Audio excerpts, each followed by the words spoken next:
This is John from linuxslate.com and carsonic.com. And I've built a simple portable audio mixer. It is detailed on the linuxslate.com forums. I'll provide a link below.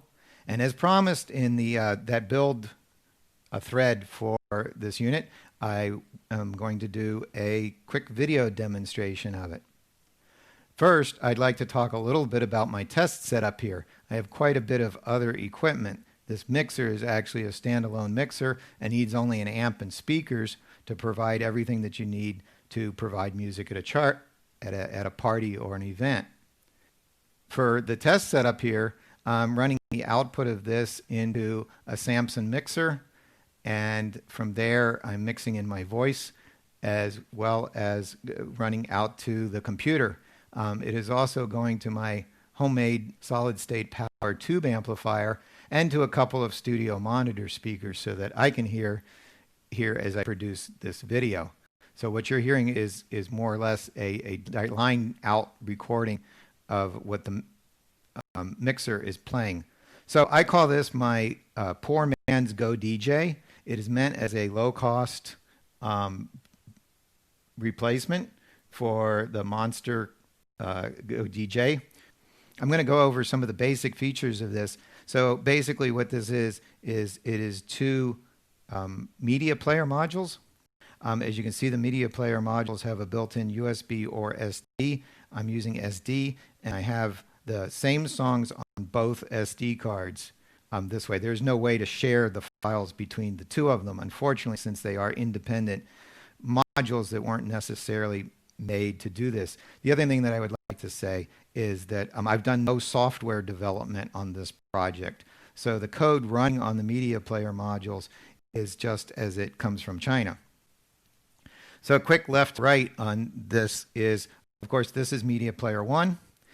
Here we have a master power switch that's actually a battery disconnect so that you can leave it on the shelf for many months without the built-in lithium polymer battery running down.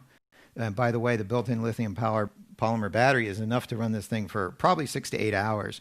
So that's longer than any party I'll ever get invited to.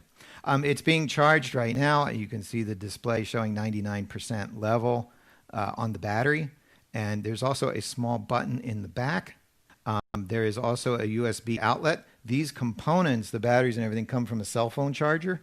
So it retains all of the functionality of that cell phone charger, including the ability to charge your phone.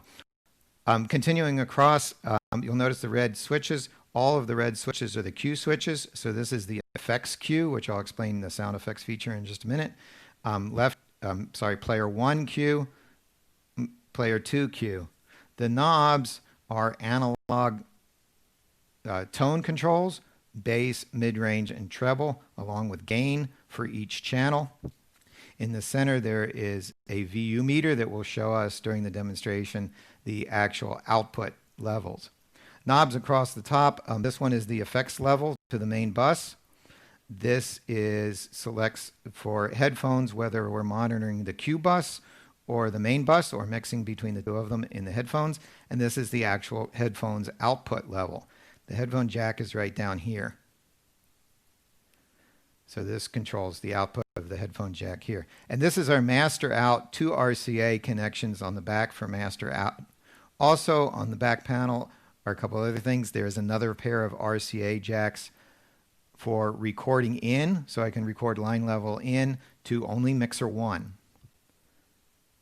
There's also another USB connection on the back, separate USB connection for loading the sound files onto the effects board, which I'll be the first thing I demonstrate here.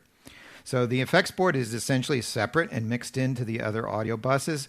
I mentioned this is the Q switch for it, and this is our master volume for our mix volume for the effects. So let's do an effect.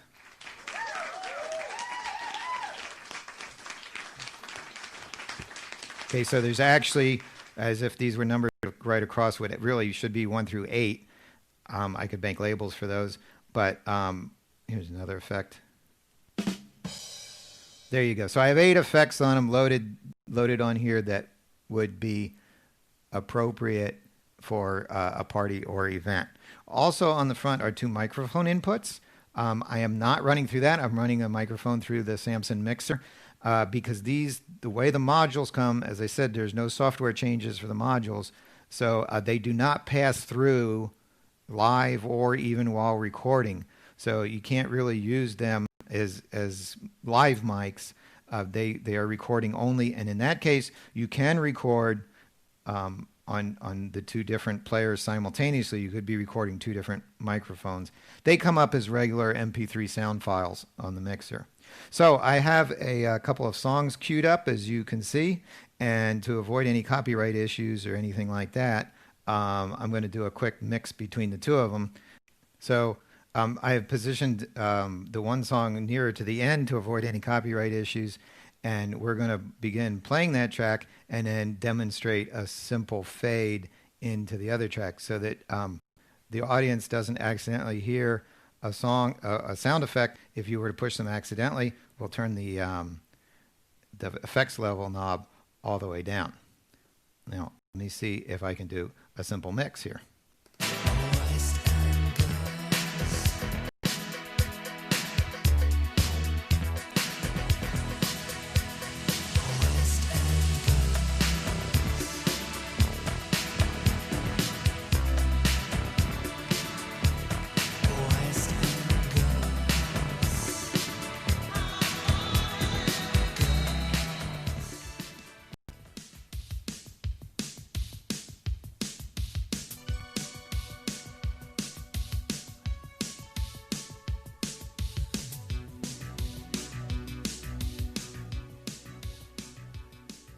Okay, so we've seen a simple fade from one player to the other. Didn't quite time it right, but you can see that it does allow to have continuous playback of the music with no pauses. It does not have features such as beat detection.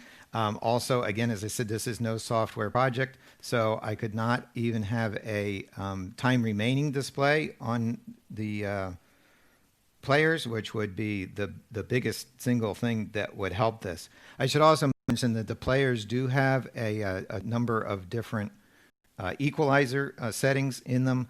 Those are DSP equalizer settings, and on a simple device like this, those never really work that well. The analog tone controls make it sound much better. I'd also like to say that this will play FLAC, uncompressed audio. So these are actually pretty good audio players from a sound quality point of view. And for something that is simply running through analog controls and putting them out on an RCA connector, it does sound very good. So that's one credit I'll give it. It does not have other features like beat detection. I can move around within a track, but that's rather awkward. And actually positioning it to a certain point in the beat or something like that would not be something that you could easily do. Let me see, it's gone into the next track. That's another feature of the players. They do not stop at the end of the track. They go to the next track. So that's a very basic demonstration. Perhaps in a later series, we'll show some of the other features such as recording the Q buses and features like that. Thank you for watching.